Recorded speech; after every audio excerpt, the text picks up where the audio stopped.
If you are a Game of Thrones fan, this place is a pure magic. Hello everyone. Today we are heading to the Game of Thrones studio tour in Northern Ireland. It is just 30 minutes from Belfast and 90 minutes from Dublin. There is a free parking available at their ticket office at Boulevard, from where you will board a shuttle bus and embark on your journey to the Game of Thrones studio tour. This is where Westeros came to life, and we will explore why this is a must visit for fans from around the world. Dragon eggs. The moment you walk in, it feels entirely different. This is the home of the Iron Throne, legendary costumes, real props, and the behind the scenes secrets of one of the biggest TV shows ever made. The lighting is dramatic, the music sets the tone, and instantly you know this isn't just a museum, it's an experience. These are the wildlings, also known as the Free Folks, who lived beyond the wall and refused to kneel to any king. Fierce and independent, they valued freedom above anything else and played a crucial role in the fight against the White Walkers. The Night King was the leader of the White Walkers who could raise the dead to serve in his army. His ultimate goal was to bring eternal winter and destroy all of humanity. That's Bran Stark, the youngest son of House Stark, who later became the mystical three-eyed raven, gaining the ability to see past, present and future events. What makes the GOT Studio Tour so special is that it is not rushed. You are encouraged to explore, to look closely, to appreciate the work that went into every single scene. Whether you are a hardcore fan or someone who just enjoyed the show, this place gives you a new level of respect for what it took to bring Westeros to life. Castle Black was the primary stronghold of the Night's Watch, located at the base of the wall in the north. It served as a defensive outpost against threats from beyond, like the White Walkers and the Wildlings. The Commander's Chamber was the private room of the Lord Commander at Castle Black. Most notably, it witnessed the revival of Jon Snow by Melisandre. It also served as a space for confidential discussions and strategic planning away from the main hall. Bran's chamber at Winterfell was his private room where he rested and trained his powers as the Three-Eyed Raven. His power made him a key figure in the fight against the Night King.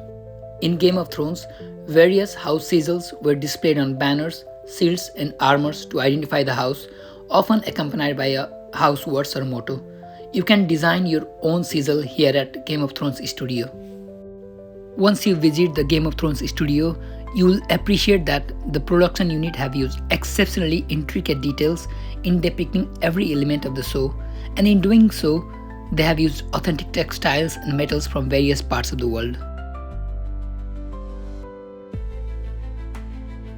On these sets, you can also see various figureheads.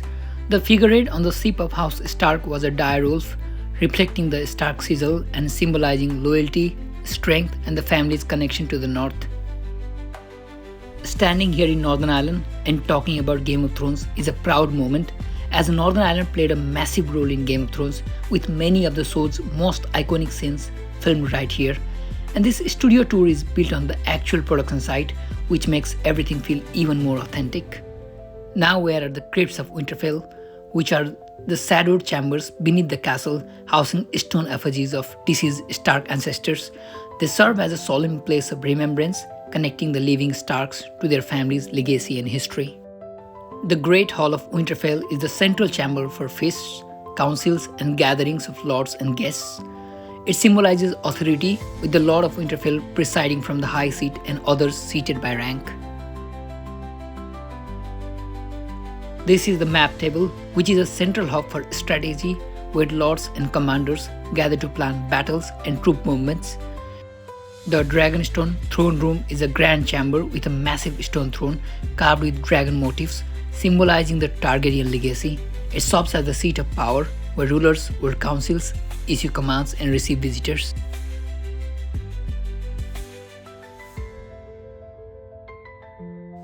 One of the most impressive parts of the tour is the costume gallery. These aren't replicas, these are the actual costumes on screen. You can see the craftsmanship, the textures, the tiny details that never fully come across on TV. Each house has its own identity.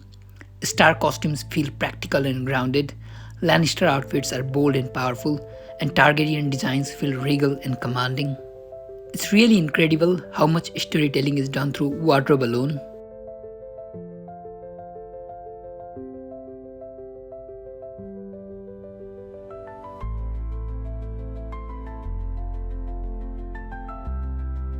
As you move through the tour, you start seeing full-scale sets and props used during filming.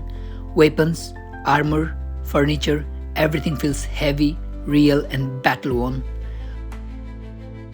Of course, you can't talk about Game of Thrones without talking about dragons. This section dives into how the dragons were created, from early concept art to full visual effects. You see how actors performed with minimal reference points and how technology brought these creatures to life. It's a fascinating look at how imagination, acting, and cutting-edge VFX combine to create some of the most unforgettable moments in the TV history. The prosthetic department in the studio creates lifelike masks, body parts, and special effects for characters, enhancing realism on screen. The faces seen in the studio often include detailed molds of actors or fantastical creatures used for filming.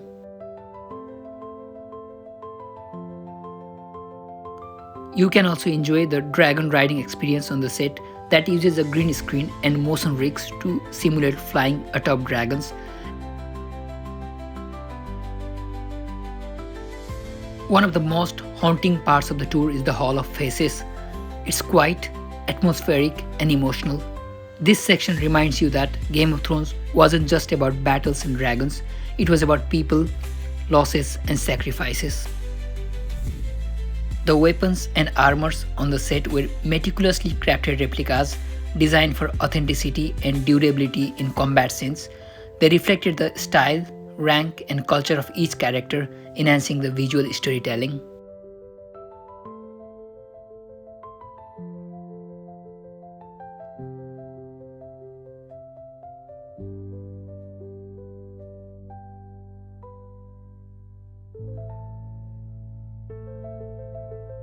Now we are at the council chamber of House Lannister's seat, Castle Rock, used to plan military campings, and we can see Cersei and Jaime Lannister standing over the large floor map of Westeros.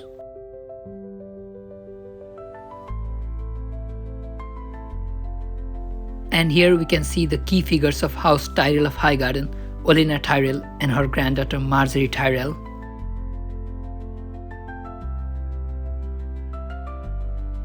And you finally see the Iron Throne. Every blade, every detail tells a story of power, betrayal, ambition, and sacrifice. This is a throne that kings and queens fought and died for. Winter may have come and gone, but Game of Thrones lives on. So if you are ever in Northern Ireland, this studio tour is absolutely worth it. If you enjoyed this video, don't forget to like, subscribe, and let me know in the comments which house would you choose, Stark, Targaryen, or Lannister.